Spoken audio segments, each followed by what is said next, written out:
afternoon, everyone. I am Quinton Pope, and I'm law librarian here, and I have a privilege to run the third session of our symposium.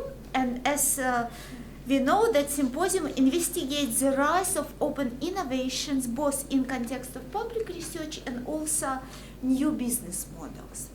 And this particular session will chart the movement of open agriculture, also open environmental data, and open versus proprietary in robotics. The session will highlight the tension between open data, data protection, and also highly proprietary technology, which develops in-house within big corporations, or sometimes it starts up, and also gives us an overview of this interesting and very challenging landscape. And I have a privilege and would like to invite our first speaker.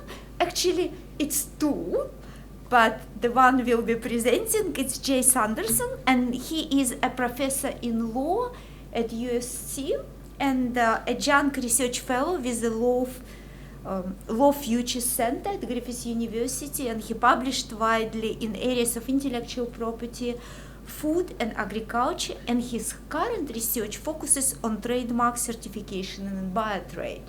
And his co-author is Leanne Wiseman, who is Associated Director of Australian Centre for Intellectual Property in Agriculture. And she also widely published in many areas, and particularly interested at this particular, her research focuses on open data in agriculture. And Jay will talk more about that. And please invite Professor Sanderson to the talk.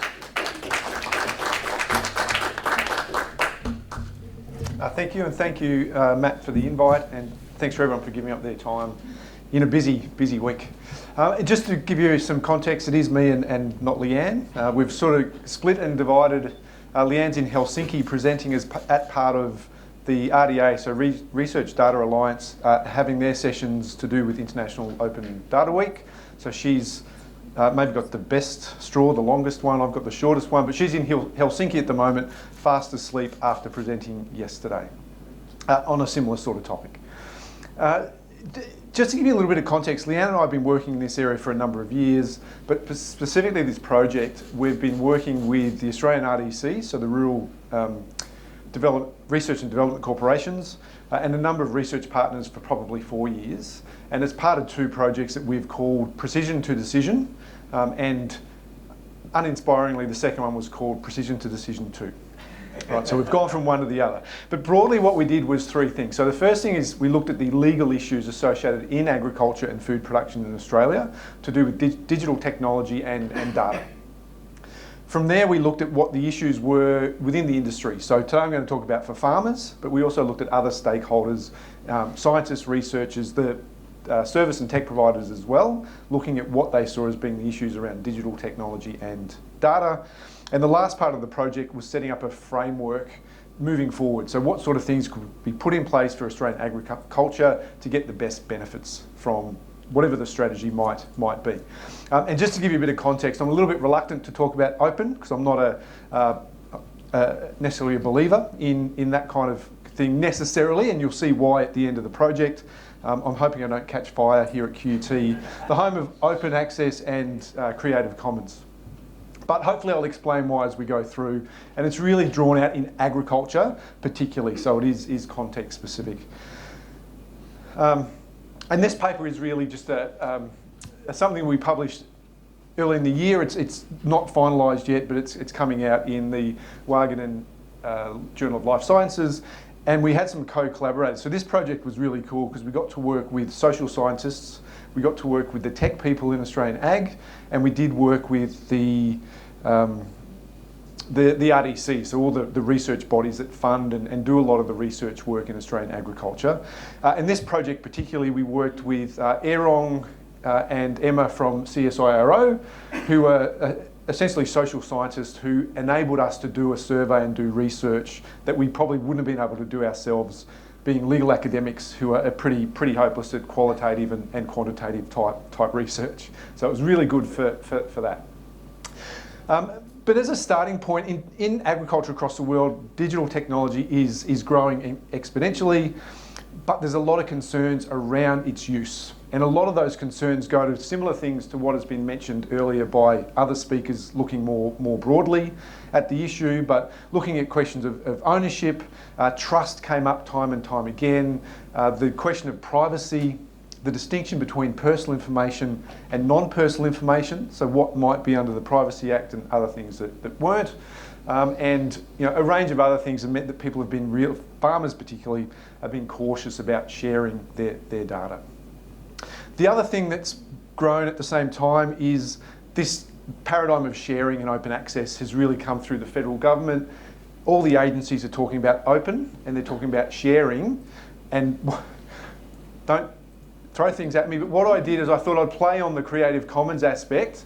And really what we've noticed in the last couple of years in Australian agriculture, the paradigm for sharing is kind of this one. So it's kind of share, but not mine and only under these circumstances, right? So if we had to attribute and have a license, it'd be something like that. There's a lot of, we want to share, but you can't have mine, and it's only under all these limited circumstances, right? So that's my attribution license. I don't think anyone's gone with it yet, but we'll see if it takes off. And the aim of the project really was to tie in our legal issues with the concerns in the industry, and for this it was, what are the farmers worried about? How can the industry do better to get more access to data if it's helpful, and what are the frameworks and what are steps in place to do that? And in terms of the methodology, as I said, we relied heavily on our collaborators with the CSIRO, and we're really lucky in the sense that they had a stack of money to do these surveys. They constructed a big survey with a legal aspect to it, and they had money to pay professional survey getters. So people were on the phone ringing up farmers and collecting all of the data, and it was then analysed. But in essence, we had 1,000 Australian farmers answer the survey. It was across 17 sectors of Australian agriculture, and really the RDCs are broken up into cotton, meat and livestock, there's grains, horticulture, so there's a range of those different sectors, all participated at varying levels. And what we wanted to know is whether the participants collected data, and of the 1,000, there was about 900 that said they collected data. For those 900, we then had a series of follow-up questions about their concerns with their data. And what I've got now is just a few slides from the paper that illustrate some of the concerns that we identified from that. So of those 900 that sort of followed through, one of the questions we're looking at is whether they knew and understood the terms and conditions of their data licenses. So they might buy, really good example is they'll buy a harvester or a tractor, it might be $300,000. Within that machine there's computer technology, or there's a bin at the back that actually collects all of the data as they're driving up and down the paddock. Part of that is the software, part of it's tied into other things, but essentially they're signing a license every time they start, or the first time they start the machine, or the first time they press a button, they're agreeing to certain terms and conditions. And we found that there was about 80% didn't really know the terms and conditions, and about 50% didn't know at all. And to be truthful, they probably didn't care too much about them. We heard lots of stories of farmers basically turning off aspects of the tractor because they just wanted it to drive up and down the paddock. They didn't care about the data necessarily, or they had workarounds to access certain parts of the technology and not concern themselves too much with where the data was going. But it was quite interesting that about 80% didn't really know much about the terms and conditions that they were agreeing to. And some of you might know more than I do about, it's probably similar in most technology providers, Facebook, Google, all of those things, were agreeing to those terms and conditions without a lot of thought to what they might be. The other thing we looked at is whether they were comfortable in providers having access to their data. And again, majority weren't particularly comfortable. We had about 27% were not comfortable at all, and 22% were a little bit uncomfortable with the fact that the providers were having their data. And it's probably now worth throwing in through throwing in a few anecdotes, because a lot of this is stories of one farmer or one provider, but a couple of anecdotes that kind of add to this. Farmers will go into the bank and they'll try and refinance or do certain things. We had one farmer tell us that they went into the bank with 10 years of data about their farm, and they were pretty proud of their folder, and I'm embellishing a little bit, you know, their folder on the desk, really happy with what they'd done over those 10 years. The farmer said, the bank said to them, doesn't matter too much, we've actually got 25 years worth of data on your farm. So we don't need your 10, we've got 25 years of data that we've collected. Another example is a more recent example. A farmer, in using some machinery, had collected data. It went to the company or the provider of the machinery. The farmer wanted to access their own data that had been collected. They were told they couldn't, and they were told, in fact, that they had to pay about $150,000 to be able to access that data back. They wanted to put it into something else so that they could use a drone to work out other aspects of their farming practice. So, you know, lots of anecdotes. They could be, you know, a handful, but this data kind of fleshed out some of those things that we picked up qualitatively as well.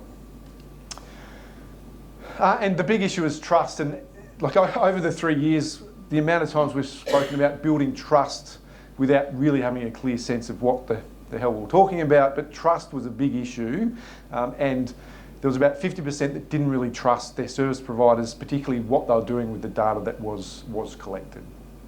And this went to privacy, but it was more broadly a concern about the trust they had with the service providers. So what we did with that data, as well as some other qualitative aspects, was looked at the 5 issues that were getting in the way of, and I'll use open agriculture, but there's 5 things that were getting in the way of farmers sharing their data, or willingly and comfortably sharing their data. And I'll talk through each of these very briefly, but it was firstly a lack of transparency about those terms and conditions and what they're signing up to. It was also ownership and sharing of data, and what Leanne and I have tended to argue is that we need to move away from ownership language and talk more about collection control of data, because it got a little bit confusing for everybody when they're talking about ownership, whether that was because it's not actually covered under copyright law or the license gives it away. Ownership tended to be a problematic term. There's also a lot of privacy concerns, but again, a lot of that came to the difference between personal data information and non-personal data information that there's no clear answer to. So in practice, it's really difficult to say this is covered under the Privacy Act and this is not, because they merge together. You can connect a few data points and all of a sudden, what might be non-personal becomes personal information or personal data. And there's definitely an inequity in the bargaining power. If you're going to buy a $300,000 tractor or harvester, you can't really negotiate the fine print. You know, you've got your big companies, you don't have a lot of say in those contractual or licensing terms that you're agreeing to. And the other big concern, my disclaimer at the start about sort of being a little bit ambivalent towards open, I should have also said I'm a bit of a card-carrying cynic as well. So that kind of blends well perfectly as an academic.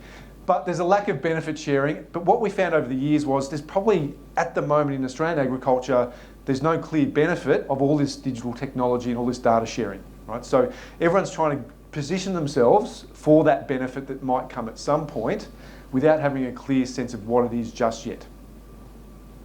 And it was on one of the earlier slides, but one of the research partners was the Australian Farm Institute, and they estimated that there's a $20+ billion benefit to an Australian agriculture by 2050 if it sorts out its digital technology and its data management practices.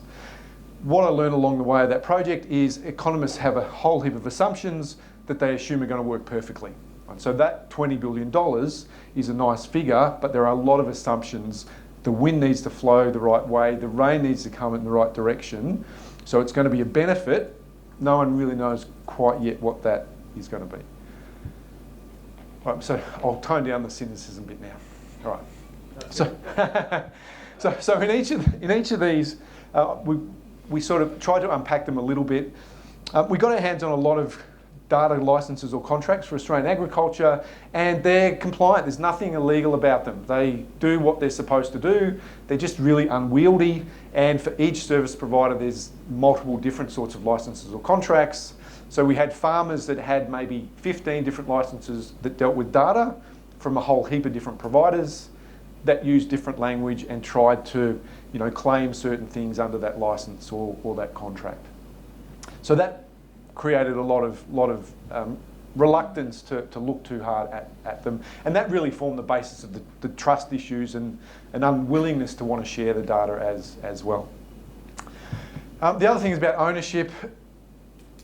From the High Court case of Breen and Williams, property in information or data has always been problematic, so this is nothing new necessarily. But a lot of what the farmers were concerned about wouldn't be copyright because it's information or data. It's not aggregated, or it's not compiled, or it doesn't quite meet that test. And even if it did, the licence would give it away. So you can own something but have absolutely no control over it. While we're doing this project, I still have, but back then, 2 of my kids were getting their licences. So I had 6 months where they were getting cars. I owned a car, but for 6 months I had absolutely no idea where that was. Right? So me owning it had no relevance to my ability to control it or to have access to it. So for farmers, their data's kind of the same thing. A lot of the licence will say, you own your data, and they'll make a big song and dance about it, but the next clause will say, but you agree to let us do whatever we want with it. So ownership isn't particularly helpful in this context. All right, and I'm glad I got a laugh about the car. It started to wear thin a little bit. Every time we went somewhere, I'd mention it, and I think everyone heard it 3 times. The other thing is privacy concerns, and I wish I had a clear answer for this, but unfortunately I don't. We're currently working with the National Farmers Federation to develop a farm data code of practice, and one of the sticking points is defining the subject matter. So what are we talking about when we talk about data? What are we talking about when we talk about farm data? Is really, really difficult and challenging to get agreement on. And part of the reason for that is increasingly, we've got in Europe, there's a couple of measures that go to sharing of data. So it's more important now to work out what's in and what's out, what's covered by privacy law and what's not. And so those definitions become really, really important. And we spoke a little bit about, and I think somebody mentioned, might have been Matt, the GDPR in 2016 that came into force in 2018, but also the regulations that came into force this year in May that go to sharing information. So we've seen this tension between government frameworks to share with increased legislation or frameworks that go to privacy issues as well. So it's trying to balance those tensions is really, really important when you look at particular sectors, and it's no different for Australian agriculture. And you've also got, in Australia, the breach notification laws that were introduced, and there's a lot of organisations that are still not up to speed on that. So they wouldn't necessarily comply with that we have in place now, let alone with all the complexities and the changes that are sort of coming along the way. In terms of inequity in bargaining power, it's been well documented. There is a divide in data, the digital data divide, but there's a clear inequity in the way in which we deal with data, like most things. And really, it's a little bit facetious to say the farmer who buys a $30,000 machine can't negotiate with John Deere, but that's really the truth of it. The industry has tried to set up data co-ops and data groups that collectively can do more bargaining and have more power, but they're yet to be truly effective. And the ACCC, I think last year or the year before, appointed a specialist agricultural person to their commission. So the ACCC is looking at agriculture as a separate part of their remit. So that might change some of these practices around bargaining as well. The other thing, and probably the most important thing, and as well as writing this paper, I'm the head of school at the USC Law School, and I'm not saying that to brag because it's an interesting job. But when you look at academics and what's happening with publishing versus open access versus the reputable journals that bust you to get peer reviewed and take a long time to get through, part of this policy and part of this law is social and cultural. So what is the, what comes back? If I'm going to give you my data, what do I get out of it? Right? We're all happy to give Facebook whatever permissions we want because we want to use Facebook. Same with Google. They could bend us over 4 ways, but we still want to use Google because it provides a lot for what we're doing. So in terms of agriculture, we tried to look at what the benefit was coming back to those providers of data. So in this instance, the farmers, and there wasn't any clear reciprocal relationship. The perception was the data collectors or the aggregators were the ones getting most of the benefit from the relationship. Right? So to improve the policy, to improve the law or the practices, we really think that social reciprocal relationship needs to be worked on as well. All right, so that were the 5 things we identified. In terms of the conclusion, but obviously not the end yet, and I'm not begging for more money from anybody, but there's another slide. Currently, the farmers in Australia bear too much of the risk and the responsibility around smart farming. Right? So it's like autonomous vehicles was a similar sort of thing. Who's going to be responsible? Who's going to be liable? If the data's wrong of a poor quality, it's probably at this stage going to be the farmers that are going to suffer the most from that. If the data is collected, aggregated, and turned into something useful, whether that's useful in a practical sense or in an economic sense, it's going to be those aggregators that will get most of the benefits from that, whether it's financial or otherwise. So if data's to be shared, it's really important that those terms and conditions are understandable and transparent. And we've seen in other countries, in the United States, in Europe, in New Zealand, they have codes of practice that go to farming. One of the limitations of those is the principle is transparency. Right? So it's not improving the outcome, but it's being clear about the fact that you're going to take somebody's data and do whatever you want with it. So transparency is one option, which is an important step, but it's not going to the outcome or the specific aspects of those licenses or the content. And obviously a lot of you might be aware of the consumer data right. We've got open banking first, open,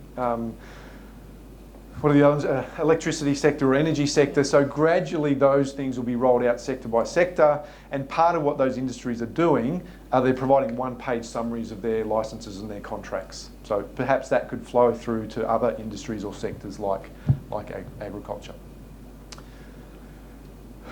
More broadly though, open sharing from our research is a means, it's not the ends. So we need to be open at all costs. Doesn't work for Australian agriculture. So what we need to look at is what is the outcome we're trying to achieve, and sharing more and being more open will go to some of those outcomes, but not all of them.